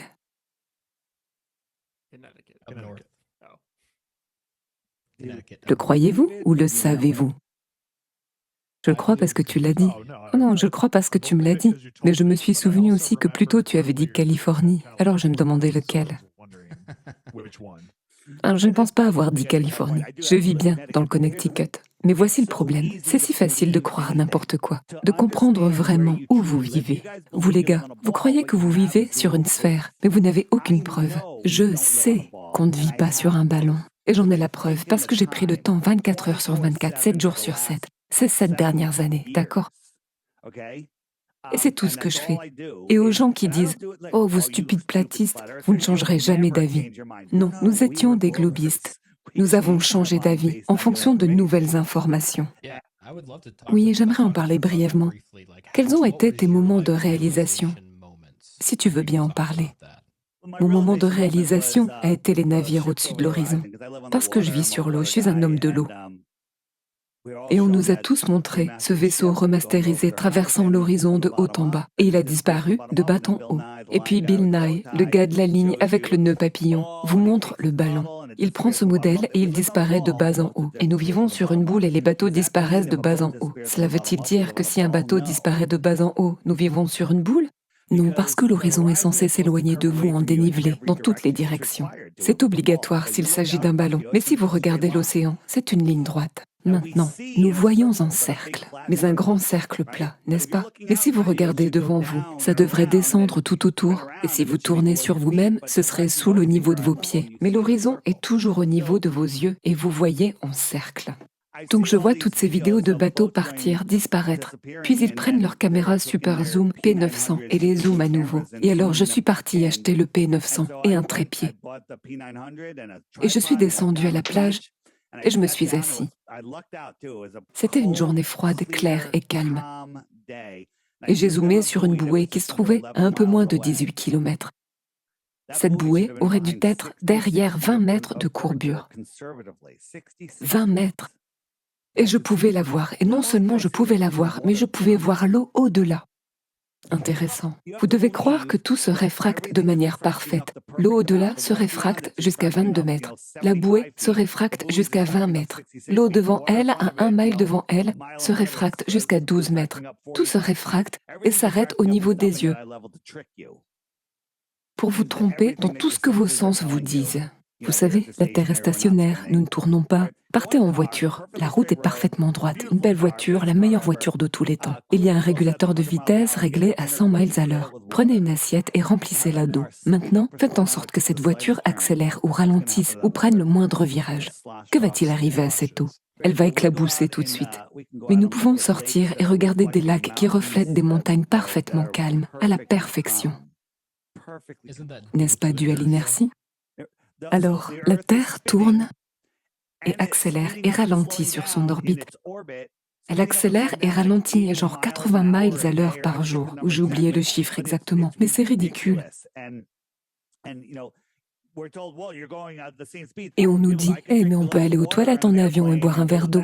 Ok, c'est ce que nous sommes programmés à dire. Et je dis, si vous voulez comparer cela au mouvement le plus lent de la Terre, qui est la rotation, vous devez doubler la vitesse de l'avion pour la porter à 1000 miles à l'heure. Vous devez retirer la couverture extérieure de l'avion, car il n'y a pas de couverture extérieure au globe. Et puis, il faut plonger à 1 km par minute, juste pour suivre la courbure, d'accord? Le biplan SR-71 atteint une vitesse de 2300 miles par heure. Savez-vous combien il faudrait qu'il baisse chaque seconde, rien que pour suivre la courbe de la Terre? Ça représente 80 étages par seconde. J'ai quelque chose à dire à ce sujet. Et juste à cause de la façon dont les avions volent. Juste pour commencer, je dois te demander, crois-tu que l'air se raréfie à mesure que l'on monte? Absolument. D'accord. Donc puisque les avions cherchent toujours leur équilibre, c'est comme ça qu'ils volent. Ils veulent voler droit. Mais puisque la Terre, à mon avis, étant un globe, ils devraient suivre une trajectoire courbe, techniquement, s'ils étaient suffisamment hauts pour continuer à avancer, tu sais, sans sortir de l'atmosphère. L'air est-il courbé? L'air n'est pas courbé, mais il est proportionnel à la Terre en dessous. Les avions volent donc à une certaine altitude. Disons que vous voulez voler à 40 000 pieds. Vous allez être à 40 000 pieds par rapport au niveau de la mer. Il se corrige donc constamment pour rester à la même altitude et nous le faisons grâce aux compensateurs. Tu sais, si tu essayes de voler à la même altitude, ces instruments se corrigent d'eux-mêmes. Mais même si tu essayais de rester à la même altitude, en corrigeant la courbure de la Terre, c'est comme si tu devais corriger 0,02 degrés par seconde. 80 étages par seconde, 80 étages par seconde. Il serait écrasé contre le plafond de cet avion.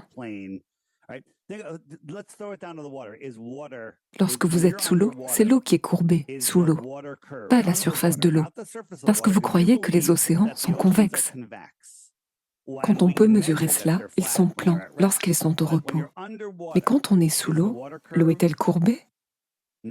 Non, d'accord.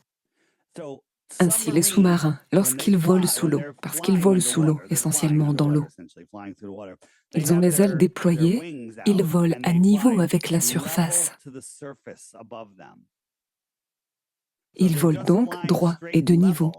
Maintenant, si la Terre était courbée, ils voleraient hors de l'eau à un moment donné, parce que la Terre se courberait et ils sortiraient. Tous les tunnels, tous les ponts, toutes les constructions jusqu'à 160 km utilisent une surface plane et non incurvée comme ligne de base. Tous les ponts, tous les tunnels. Ok. Si vous aviez un tunnel de 16 km, il faudrait descendre de 20 mètres en 16 km. Mais ils vont tout droit, ils vont parfaitement droit. Ce n'est pas le cas des ponts, de nombreux ponts. La plupart des grands ponts se courbent pour favoriser l'intégrité structurelle. Oui, d'accord, et l'argument que tout le monde avance, à savoir qu'un pont en Arizona est que son sommet est d'un demi-pouce plus large que le bas. Eh bien, regardez le nouveau pont Tappan Zee, ici à New York. Il s'incline littéralement à 45 degrés. C'est 30 mètres plus loin en haut qu'en bas. C'est comme ça qu'ils construisent les ponts, d'accord? Si vous avez un pont suspendu tirant vers le centre, vous souhaiterez peut-être le construire un peu penché vers l'extérieur. Cela ne prouve rien d'autre que le fait que les chandeliers penchent vers l'extérieur. C'est tout ce que cela prouve. Et si vous regardiez le dessin architectural de ce pont, l'eau est parfaitement plate en dessous. Parce que les gens sont comme « Oh, la courbe du pont !» Non, c'est comme ça que les ponts sont construits. Tu as raison, mais ils ne tiennent pas compte de la courbe de la Terre. En Chine, le pont d'Anyang-Kushan fait plus de 160 km de long et ne présente aucune courbure. Le canal de Suez ferait plus de 190 km de long. Il y aurait plus de 1800 mètres de dénivelé. Mais ils l'ont fait sur une ligne de référence de 4,2 mètres ou quelque chose du genre. Courbure nulle sur 190 km. 190 km! Dans la section film de l'application, nous en avons un intitulé Flatten the Curve, pas Beyond the Curve, pas celui de Netflix. Une bande de lanceurs d'alerte militaires et ces gars qui fabriquent des armes sur des navires militaires. Ils disent que nous pouvons éclairer un autre navire avec un rayon laser fin comme un crayon à plus de 160 km. Attends une minute. Il devrait y avoir une montagne d'eau de plus d'1 kilomètre de haut entre vous cachant ce navire. Et le sonar ne traverse pas l'eau qui se courbe sur la Terre. Ça touche quelque chose et ça revient. Il pourrait se mettre tout au fond de l'océan, voir un autre sous-marin au fond de l'océan, à plus de 160 km de distance. Il y aurait une montagne de terre océanique, une montagne de terre de courbure de 2000 mètres de haut entre eux. Mais d'une manière ou d'une autre, le sonar peut le faire. Et puis les ondes radio longue distance, quand ils parlent d'ondes radio et de micro-ondes, elles rebondissent sur la ionosphère et c'est ainsi qu'elles atteignent de longues distances. Mais ils nous disent que l'ionosphère ne peut rebondir que sur une fréquence inférieure à 40 MHz. Mais ils envoient des signaux de 100 MHz sur une distance de 4000 km. 4000 km de visibilité directe.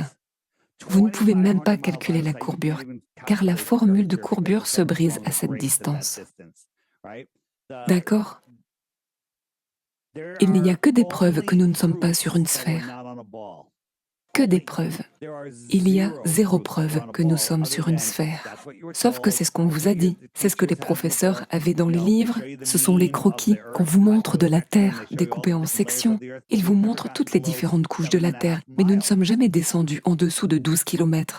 Le trou le plus profond jamais creusé, celui de Kola, fait environ 12 262 mètres, je pense. Et lorsqu'ils l'ont creusé, ils se sont trompés à chaque étape. Genre, oh, plus de roches, ils ont heurté des rochers. Plus d'eau, ils ont touché de l'eau. Surtout, ils avaient tort, complètement tort. Puis ils se sont heurtés à une barrière impénétrable qu'ils ont essayé de franchir pendant des années et des années, mais ils n'y sont pas parvenus. Mais d'une manière ou d'une autre, ils savent quels sont les prochains 5000 km? Incroyable. Où était-ce? C'était en Russie. Ça s'appelle le forage de Kola, le forage profond de Kola en Russie. Les États-Unis et la Russie y ont travaillé pendant des années. Et il y a des histoires folles là-bas. Ils ont laissé tomber un microphone là-dedans. Ouais, j'ai vu cette vidéo. Ce sont des sons effrayants qui en sortaient. Ouais, c'était effrayant. Mais je n'ai pas aimé ça. Je n'ai pas aimé ça. Je suis très empathique. Et quand j'ai entendu ça, ça m'a littéralement secoué. Et je ne veux plus l'entendre. Mais je n'étais pas là. Est-ce qu'on peut inventer quelque chose comme ça? Bien sûr, on peut inventer beaucoup de choses. Mais tu ne peux pas inventer le fait que tu peux même aller à la plage et voir des choses qui devraient se trouver derrière une courbure physique. Sur un ballon, il y a une courbure physique requise. Sur une terre plane, c'est optique. C'est optique, d'accord? Je pourrais te montrer des horizons en accéléré durant une journée où ils montent et où ils descendent. Les bâtiments deviennent plus hauts, les montagnes deviennent plus hautes et de plus en plus courtes et elles disparaissent. Et ce n'est qu'une question d'optique. C'est juste l'optique de l'atmosphère. Yeah. Is there an experiment that you Y would a-t-il une accept expérience que tu accepterais de la of a part d'un scientist, scientifique respecté, qui croit en la Terre sphérique? Une expérience qu'il ferait ou un endroit où il pourrait t'emmener ou te faire aller dans une fusée? Que faudrait-il pour que tu changes complètement d'avis sur le sujet? Quelque chose que tu verrais de tes propres yeux? Non, il faudrait prouver le globe. Mais honnêtement, à ce stade, avec toutes les recherches que j'ai effectuées, je ne propose pas 3 bitcoins à la légère, car cela représente beaucoup d'argent. Et je ne veux pas y renoncer. Mais jusqu'à présent, personne n'est jamais intervenu et n'a proposé quoi que ce soit, même légèrement légitime. Je dois demander, je n'essaye pas d'être impoli ici. Je comprends que tu ne fasses pas confiance à la NASA. Les photos de la Terre sont pour la plupart des composites. Elles le sont toutes. La NASA l'admet. D'accord. Donc même celles prises à partir de la Lune, de la Terre? Devrais-tu prendre la photo toi-même? Quelle devrait être la preuve pour le prouver? Eh bien, vous voulez d'abord prendre une photo d'une Terre avec une atmosphère à haute pression adjacente à un vide spatial.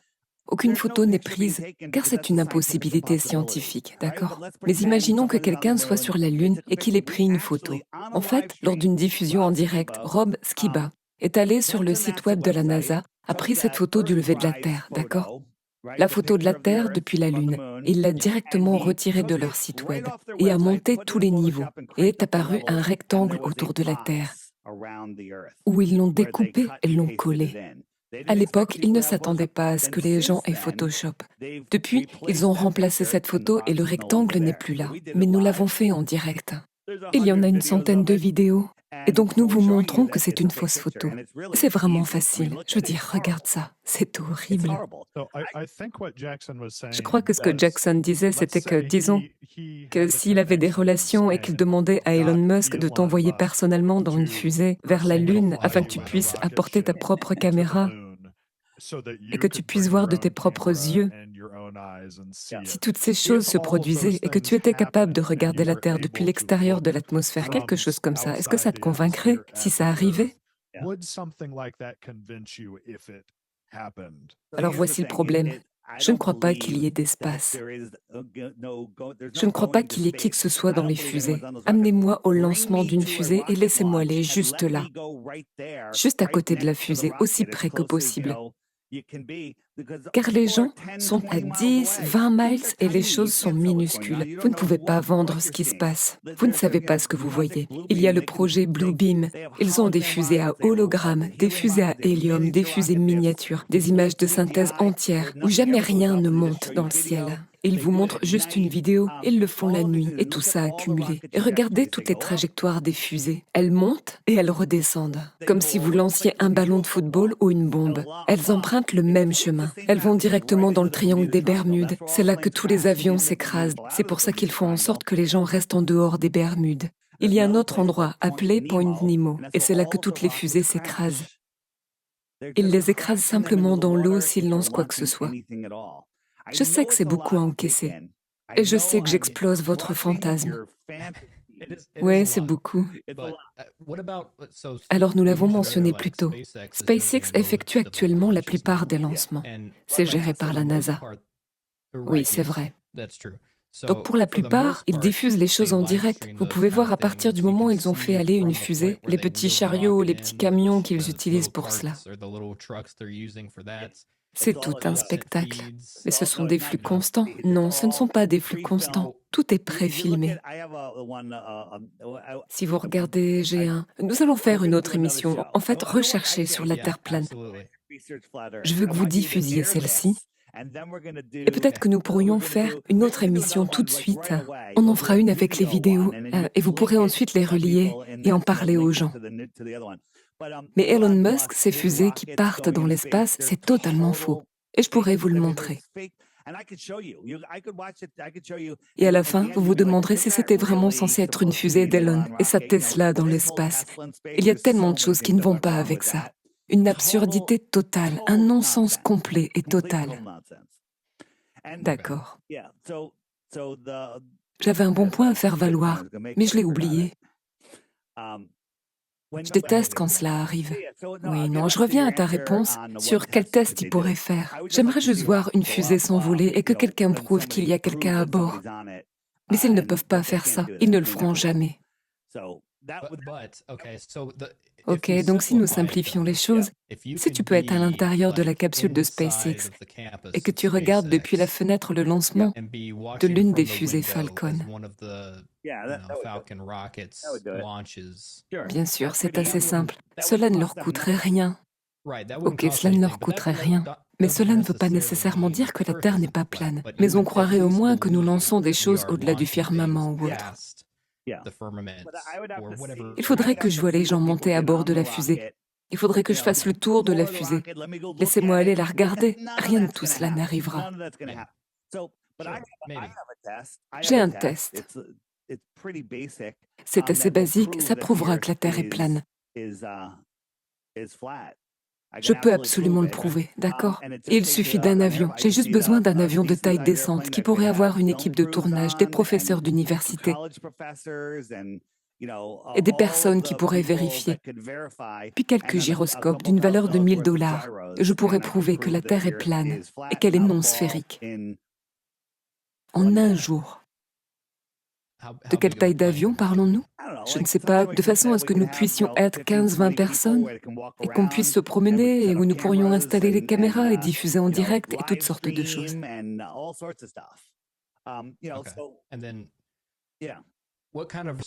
Quel genre de personnes respectées voudrais-tu là?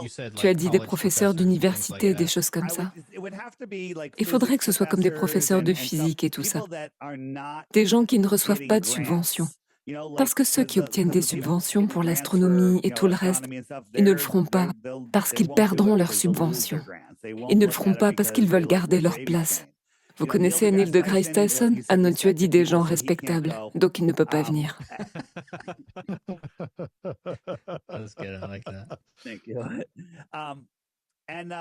Oh, c'est ce que je voulais dire à propos d'Elon Musk. Werner von Braun, vous savez qui c'est?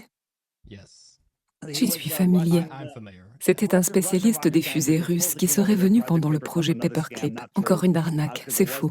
Car il n'y a pas eu de course à l'espace et il dirige la NASA. C'est ça l'histoire. Il a fondé la NASA ici. Et il a écrit un livre en 1957 intitulé Project Mars. Tu es au courant? Il s'agit d'un groupe de personnes qui sont allées sur Mars, dirigé par un gars nommé Elon. C'est le moment où tu dis que c'est bizarre. Ouais, intéressant. Ouais. Tu as dit qu'il était l'auteur? C'est lui l'auteur, Werner von Braun. Et c'est lui qui l'a écrit. Le gars qui conduit les gens vers Mars, il s'appelle Elon. C'est juste une coïncidence. C'est la vie qui imite l'art. C'est comme ça qu'ils font. Tout ce qu'ils nous disent, vous savez, Arthur C. Clarke l'a écrit sur les satellites. Personne n'a jamais pensé aux satellites. Et boum, il y avait des satellites. Un membre de la famille royale des années 1800 a écrit un livre sur les dinosaures. Personne n'avait jamais vu de dinosaures dans toutes les constructions mégalithiques jamais réalisées. Personne n'avait jamais vu de dinosaures et 1 an plus tard, jour pour jour, il découvre des dinosaures. Ensuite, on a l'étrange Arthur C. Clarke et les satellites qui se sont produits. Tout se passe comme ça. Ils écrivent une histoire sur un sujet et puis ça arrive. Peut-être que ce sont juste des pensées qui créent la réalité, je ne sais pas. That could Ouais, be- cela pourrait could être be le the secret, secret, non? right? Ça pourrait être. Ça se Could be. pourrait. Yeah. En fait, j'ai un ami qui pilote un BBJ, qui est un avion à réaction de classe affaires de Boeing. Donc si vous souhaitez essayer d'affréter un avion pouvant transporter autant de personnes, ou vous disposez d'assez d'espace pour vous déplacer, je peux probablement vous mettre en relation. Je pense que l'année prochaine, nous aurons suffisamment d'argent pour pouvoir faire les choses correctement. Et nous allons le faire dans la discrétion. Parce que je ne veux pas que cet avion tombe du ciel. Il serait comme une bande de platistes fous. Oh yeah. Yeah. Yeah. A bunch of My crazy. friend probably he probably wouldn't appreciate me giving you his name then. He probably doesn't want to fly out of the sky. Ce serait un test très simple. Je vais vous l'expliquer. Yeah. Alors, dans l'avion, comment rester de niveau? En faisant tourner un gyroscope au sol, au niveau du sol, il vole ensuite à niveau. Les gyroscopes maintiennent la rigidité dans l'espace. Ils ne font pas attention à la gravité ou à quoi que ce soit d'autre. Ils maintiennent la rigidité dans l'espace. Vous avez donc votre gyroscope et lorsque l'avion plonge, un gyroscope reste de niveau avec le sol sur lequel vous avez décollé. Mais si vous volez sur environ 6500 km, vous allez plonger de 90 degrés parce que vous avez volé à mi-chemin au-dessus de la balle. Mais le gyroscope sera de niveau avec votre point de départ.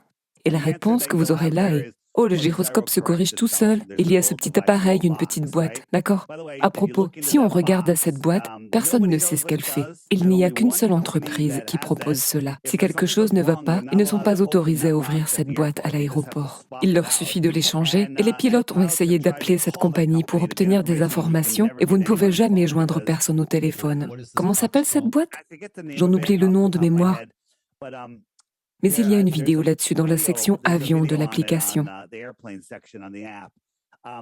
Mais il y a eu un vol, une fois qu'ils étaient embarqués, la boîte ne répondait pas. L'aéroport a dit qu'il n'en avait plus. Et ils ont dit, vous savez quoi, prenez simplement le vol et vérifiez toutes les 15 minutes et nous vous donnerons le réglage nécessaire pour ajuster la courbure. Et chaque fois qu'ils appelaient, ils n'avaient pas besoin de faire d'ajustement. Et c'est ce que le gars a dit, c'est intéressant. Il dit qu'il n'a jamais eu à adapter en vol. Et il a commencé à essayer de contacter cette entreprise et il n'a pu obtenir aucune information à ce sujet. Et puis nous avons découvert que cette société est une filiale de la NASA, d'accord? Chaque fois que vous entendez NASA, vous savez, vous devez vous méfier. Et ça fait hausser un sourcil. Raise an eyebrow. Je pense que la NASA est l'organisation du renseignement de guerre et que tout le monde fait des rapports à la NASA. Tu parles de l'indicateur d'assiette. Je ne connais pas le nom. Je veux dire, c'est un instrument gyroscopique, mais je ne connais aucune boîte à l'intérieur. Eh bien, il y a une boîte qui est censée s'ajuster à la courbure, parce que votre gyroscope ne s'ajustera pas à la courbure. Ainsi, lorsque vous survolez le ballon, lorsque vous faites le tour de la moitié du monde, votre gyroscope se tient debout de votre point de vue, toujours au même niveau de votre position d'origine. Mais cela ne figure sur aucun de leurs diagrammes. C'est ce que je me demandais. Est-ce l'indicateur d'attitude? Je dois le rechercher, je ne connais pas le nom de tête. Je ne me souviens pas de tout. Mais voilà, nous allons avoir un gyroscope vertical. Nous allons faire en sorte qu'il soit vertical et orienté est et ouest, d'accord? Alors vous décollez et vous vous dirigez à 90 degrés vers l'est. Donc si vous vous dirigez à 90 degrés vers l'est, vous avez votre gyroscope. Donc le gyroscope maintient sa position vers l'est. Et vous avez les lectures de votre boussole, un cercle autour avec votre direction. Donc, vous vous dirigez vers l'est. Maintenant, vous ignorez le compas magnétique, vous ignorez le GPS et vous maintenez le cap à l'est. Maintenant, ce qui va se passer, c'est que, disons que nous décollions de New York, vous devrez constamment corriger vers la gauche, ce qui serait le nord, pour maintenir ce cap. Car, rappelez-vous, nous contournons le centre magnétique, comme nous l'avons fait sur notre lac. Et nous allons devoir continuer à tourner à gauche pour maintenir cette direction. Cela ne prouve pas que la Terre soit plane ou sphérique. C'est la même chose pour les deux. Il faut toujours tourner pour maintenir le cap à 90 degrés ou 270 degrés. Les gars, vous êtes avec moi là-dessus? Yeah. Oui, je te suis. Au nord, en direction est, il faut tourner à gauche. En direction ouest, vous devez tourner à droite. Les deux sont au nord et cela fonctionne parfaitement. Au sud, sur un globe, quand on se dirige vers l'est, il faudrait tourner à droite, pas à gauche, pour corriger vers le sud, pour maintenir l'équidistance du pôle sud. Mais je sais que ça ne marcherait pas comme ça. Il faudrait toujours corriger vers le nord. Et une façon dont nous savons cela est qu'il y a de nombreux capitaines de navires, capitaines militaires, qui disent que lorsqu'ils sont dans les océans du Sud, essayant de se retrouver à l'est ou à l'ouest, ils doivent constamment se corriger vers le nord. Et l'un d'eux était dans l'émission de Mark Sargent. Et il a dit que lorsqu'il en a parlé à son commandant, celui-ci lui a dit de ne pas s'inquiéter pour ça. Est-ce que ça correspond bien, William? Je veux dire, les directions et les corrections. Ouais. Vous êtes d'accord selon le postulat selon lequel, au sud, il faudrait corriger dans l'autre sens, n'est-ce pas? Oui, bien sûr. Le seul endroit où vous n'auriez pas à corriger est l'équateur, car sur le ballon, vous volez simplement autour de l'équateur. Mais plus vous allez vers le sud, plus vous devrez corriger, comme si vous étiez à 1,6 km du pôle Nord sur une sphère.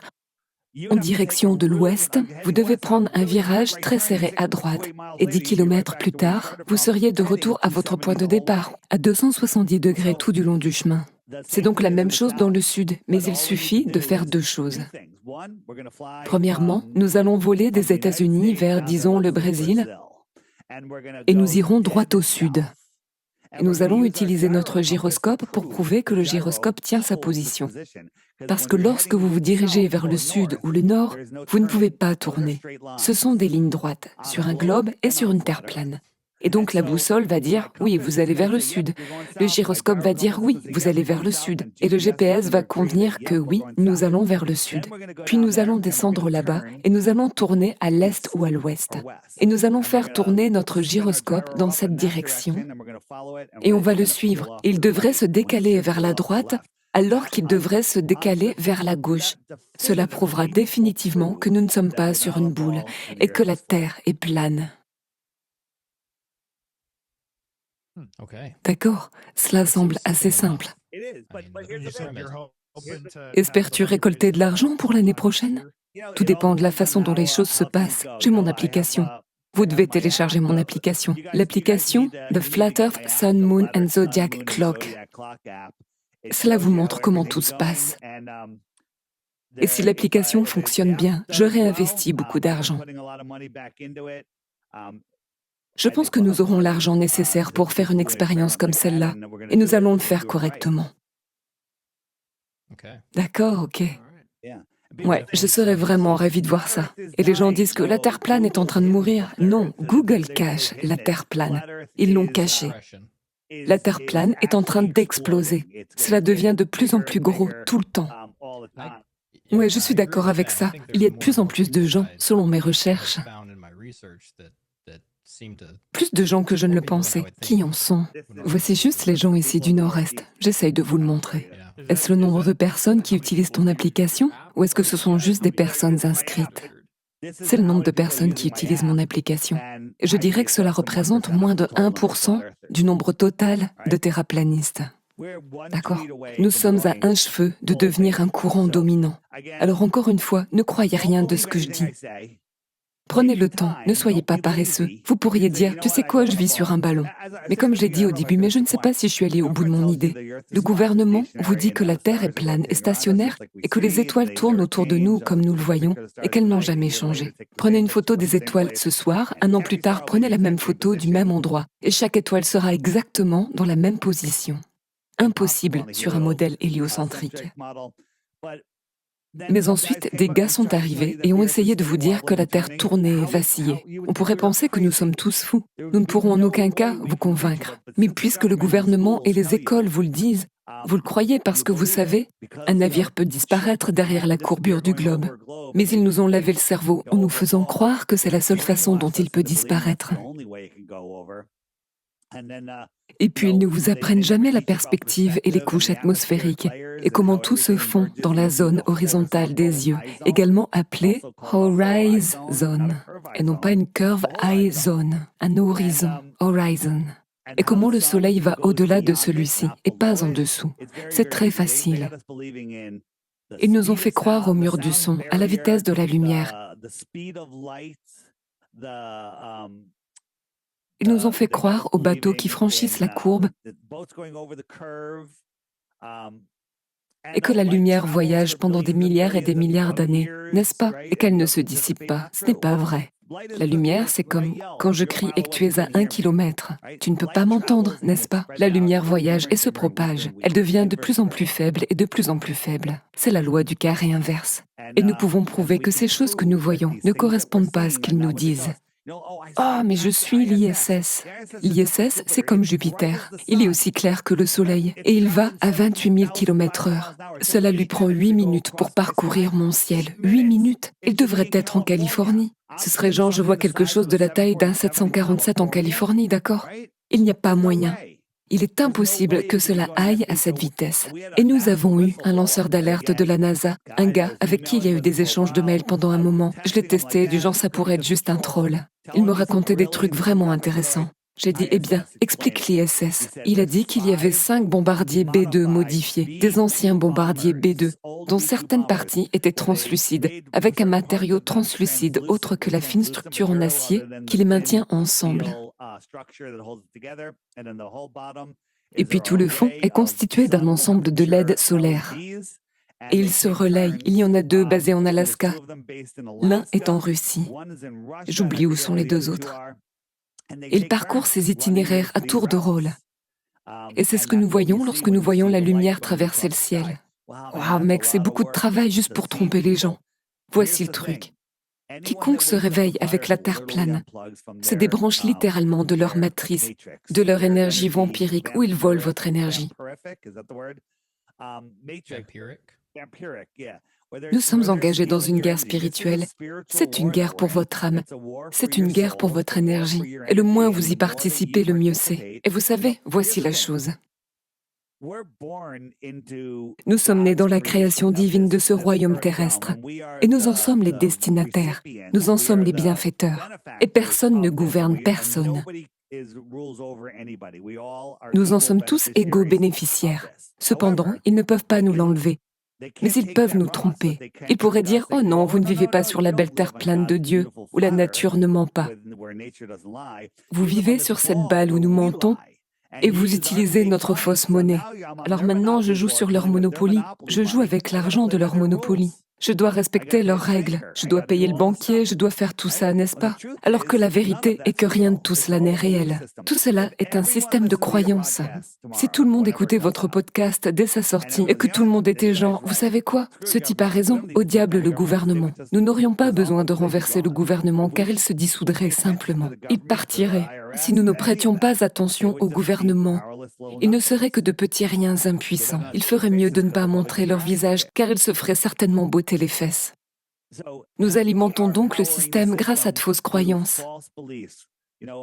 Était-ce Gerbil qui disait « Donnez-moi un enfant jusqu'à l'âge de 7 ans et je le posséderai pour le restant de votre vie ». Eh bien, c'est ce qu'ils font. Ils vous font aller à l'école et vous apprennent un tas d'ordures. Il y a des globes devant les rangs et ils vous font croire à l'espace fantastique. Et ils vous entraînent à être un bon petit ouvrier esclave dans leur système d'entreprise. Vos parents signent votre acte de naissance, vous êtes donc coté en bourse comme une marchandise, d'accord? Vous êtes littéralement une marchandise dans leur système. Nous devons nous débrancher de leur système, arrêter d'utiliser leur argent, leur fausse monnaie fiduciaire, et arrêter de jouer sur leur stupide Monopoly. Car la Terre n'est pas une boule qui tourne. La sphère est une prison pour votre esprit. FlatEarthDave.com. Allez regarder le crash course, obtenez l'application et faites tout ce que vous devez faire pour vous renseigner. Prenez le temps. Arrêtez avec Netflix et comprenez que vous êtes au centre de la création.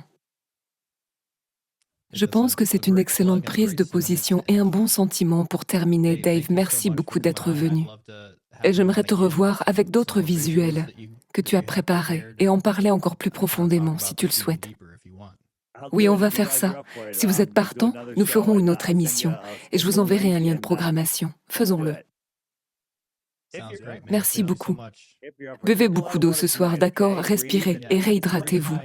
Écoutez, je ne sais pas si j'ai convaincu l'un d'entre vous, mais si je l'ai fait, n'allez pas dire à votre conjointe que la Terre est plane, car elle dira que vous êtes fou, d'accord? Laissez tout cela simplement s'intégrer. Puis recherchez les questions que vous vous posez. Mais vous ne les trouverez pas sur Google, vous ne les trouverez pas sur YouTube. Il faut savoir où chercher. flatearthdave.com, sur mon site web. Si vous descendez vers le bas, vous verrez une grande photo de moi. C'est écrit Crash Course. Il existe une liste de vidéos qui vous sont cachées. Regardez-les simplement. Ce sont de très bonnes vidéos. Même si vous détestez la Terre plane, regardez ces vidéos.